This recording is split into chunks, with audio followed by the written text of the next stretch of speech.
Struggle with everyday English expressions? We'll teach you key idioms and tips to use them like a native. So, I got something super cool for you today, like really useful stuff that'll take your English to the next level. Hey everyone, welcome to Talk English Podcast. I'm John. And I'm Sarah.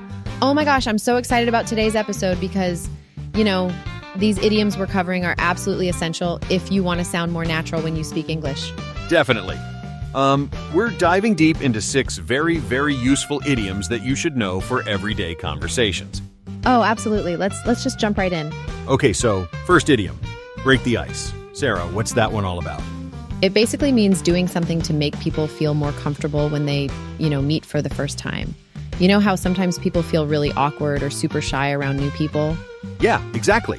So when you break the ice, you're trying to start some kind of friendly conversation or activity to ease that tension between people. Right. For example, imagine you're at a party and you don't know anyone there. You might tell a funny joke or ask a simple question to break the ice with someone. Like, to break the ice, I asked where everyone was from. That's a perfect example. And just a quick note on pronunciation. The word ice is pronounced AIs with that long I sound. Really important to get that right. Number 2 on our list is hit the books. What do you think that means, Sarah? Well, literally it sounds like you're physically hitting books, right? But idiomatically it totally means to study hard, to really focus on your studies. That's right. Usually students say this when they want to express that they're going to study seriously. Exactly. Like if someone says, I have a big exam tomorrow, so I'm going to hit the books tonight, they mean they're going to study intensely, not actually, smack their textbooks. And notice here, hit is in present tense, but it's an idiom. Definitely not about hitting something physically. Good point, John. Idioms often don't mean what the words literally say. That's what makes them so interesting. Now, the third idiom is piece of cake. Sarah, how would you explain this one? Oh, this is one of my favorites. It means something is super easy to do. Like when you want to tell someone that a task was just, extremely simple. Yeah, for example, that English test was a piece of cake. That means it was easy. Not that it involved actual cake, although that would be nice too. And it's really useful when you want to encourage someone by saying a task isn't hard at all. Like, don't worry about the presentation, it'll be a piece of cake. Great point. And remember not to translate idioms word by word, because they completely lose their meaning. Okay, number 4 is under the weather. This is such a common one.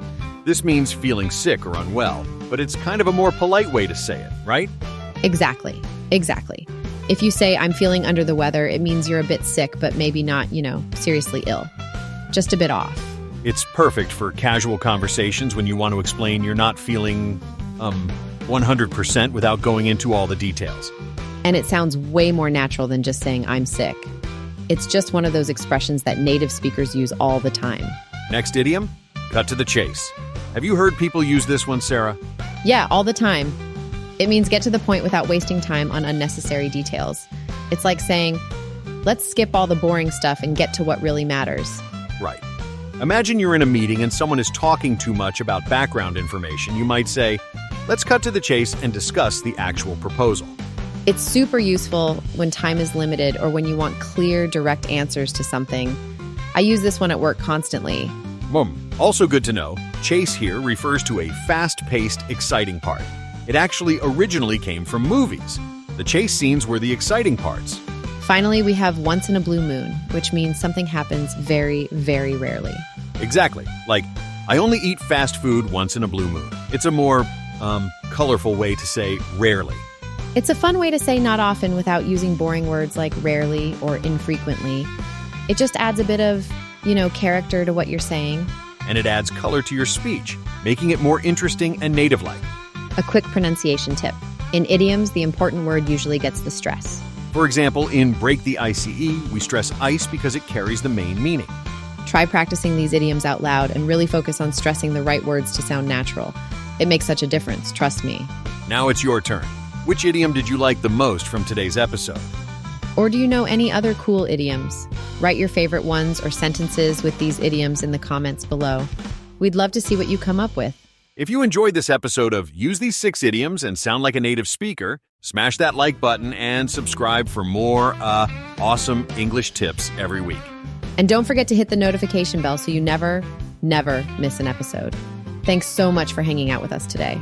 See you next time. Keep practicing and keep shining.